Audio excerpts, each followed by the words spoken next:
नमस्कार जय जगन्नाथ दर्शक बंधु ओडिया संस्कृति विभिन्न प्रकार मिठार महत्व रही ता मध्यरु आमर पारंपरिक खीरसागर मिठा को आम आज प्रस्तुत करवा पर्वपर्वाणी समय होइथिबारु घरे प्रस्तुत करी समस्त को खुआंतु बहुत सहज उपाय करंतु संपूर्ण वीडियो को देखंतु और पूरा रेसिपी जानतु ता पूर्व मो चैनल को आपको स्वागत जनाऊँ।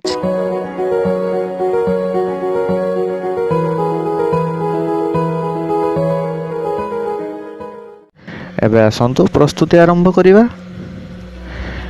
मुझे 1 लिटर क्षीर नहीं ताकू फुटाऊँच 2-3 थर फुटे नहीं। यहाँ प्रथम आम छेना प्रस्तुत करवा से 2-3 थर फुटीगला आम क्षीर को ता देहरे 2टे लेंबुर रस मिसई नवा। ए देखिपे आमर क्षीर फुटुची।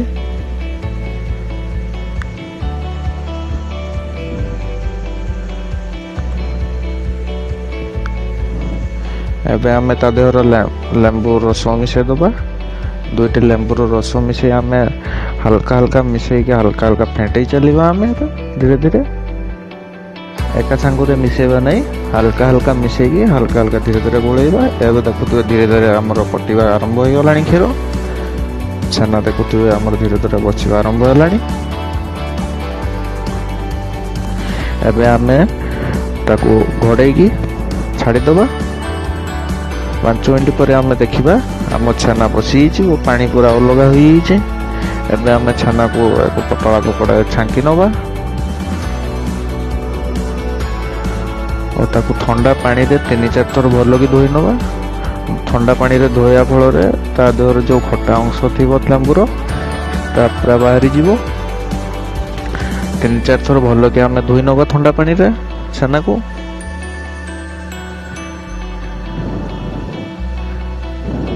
एबे आमे छेना को भल की चुपुड़ी नवा जमती ता देह टोटाली पानी न रहे। भल की पूरा चुपुड़ नवा छेना को।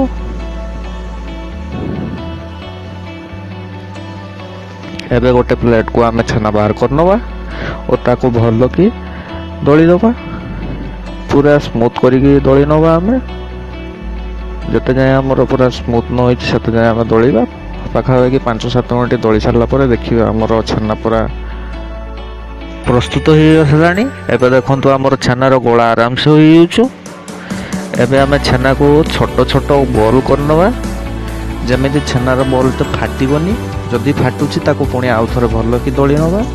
दली की पूरा स्मूथ करिकी छोट छोट बॉल करनवा।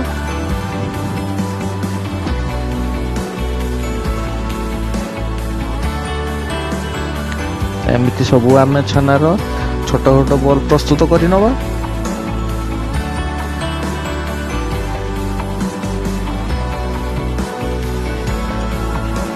एबे अन्य एक पात्र रे मु 30 मिनट हेलानी लो फ्लेम रे क्षीर को मरिया पई छाड़ दीथिले।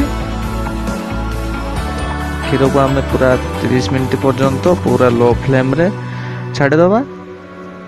एबे ता देहरे आमे 4 टीस्पून सुगर मिसे नबा। आपण टेस्ट अनुसार अधिक चाहिए मिसे पारिबे सुगर। एबे देखंतो हमर क्षीर पूरा गाढ़ होई आसलानी। एबे हमर 10-12 केसर मिसई नवा। केसर मिसवा फल भल फ्लेवर आसता है आमर क्षीर रे। एबे कंटिन्यू आमको गोलैया पड़ो कारण क्षीर पूरा गाढ़ हो गला। 1/2 टेबल स्पून इलायची पाउडर आम मिसई नवा।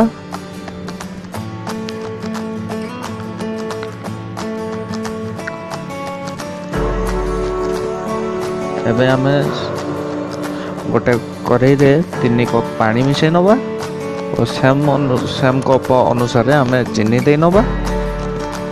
गोटे कप चीनी दवा आम जोटा कि आम सीरा प्रस्तुत करचे। चीनी पानी भाग माप कम बेसी हेले सीरा मोटा हो और हार्ड हो। छेनार जो बॉल गुड़ाक हार्ड हो। से पानी रे आम छेनार बॉल गुड़ी को छाड़ी दवा। 20 मिनिट पर्यंत आम हाई फ्लेम रे ताको फुटेबा। फल आम छेना बॉल गुड़ी पूरा सीझीज। जदि देखिए सीरा टी गाढ़ हो आसर 1/2 कप आम पा मिसई पारे आप କାରଣ ଶିରା ବେଶୀ ମୋଟା ହୋଇଗଲେ ଛେନାର ବଲ୍ ଗୁଡ଼ାକ ହାର୍ଡ଼ ହୋଇଯିବ, ଭଲ ଲାଗିବ ନାହିଁ ଏତେ। 20 ମିନିଟ୍ ପରେ ଆମର ଛେନା ବଲ୍ ପ୍ରସ୍ତୁତ ହୋଇଯାଉଥିବ ପୁରା। ଏବେ ଆମେ ବଲ୍ ଗୁଡ଼ିକୁ ଛାଣି ନେଇ ଯେଉଁ କ୍ଷୀରରେ ଆମେ ପ୍ରସ୍ତୁତ କରିଥିଲେ ସେ କ୍ଷୀର ଆମ ଦେହରେ ପକାଇ ନେବା। ଆମେ କ୍ଷୀର ଦେହରେ ପକାଇ ସାରିଲା ପରେ ଆମେ 5 ମିନିଟ୍ରେ ଲୋ ଫ୍ଲେମ୍ କରି କଭର୍ କରି ତାକୁ ଛାଡ଼ିଦେବା। 5 ମିନିଟ୍ ପରେ ଦେଖନ୍ତୁ ଆମର ପ୍ରସ୍ତୁତ ହୋଇଗଲା। ଆପଣ ଚାହିଁଲେ ତାକୁ ଫ୍ରିଜ୍ରେ ଷ୍ଟକ୍ କରିକି ଥଣ୍ଡା କରିକି ଖାଇପାରିବେ। ଏବେ ଦେଖନ୍ତୁ ଆମର କ୍ଷୀରସାଗର ପ୍ରସ୍ତୁତ ହୋଇଯାଇଛି। ଘରେ ନିଶ୍ଚିତ ପ୍ରସ୍ତୁତ କରନ୍ତୁ ଓ ସମସ୍ତଙ୍କୁ ଖୁଆନ୍ତୁ। ମୋ ଭିଡ଼ିଓକୁ ଶେଷ ପର୍ଯ୍ୟନ୍ତ ଦେଖିଥିବାରୁ ଆପଣମାନଙ୍କୁ ସମସ୍ତଙ୍କୁ ଧନ୍ୟବାଦ ଜଣାଉଛି।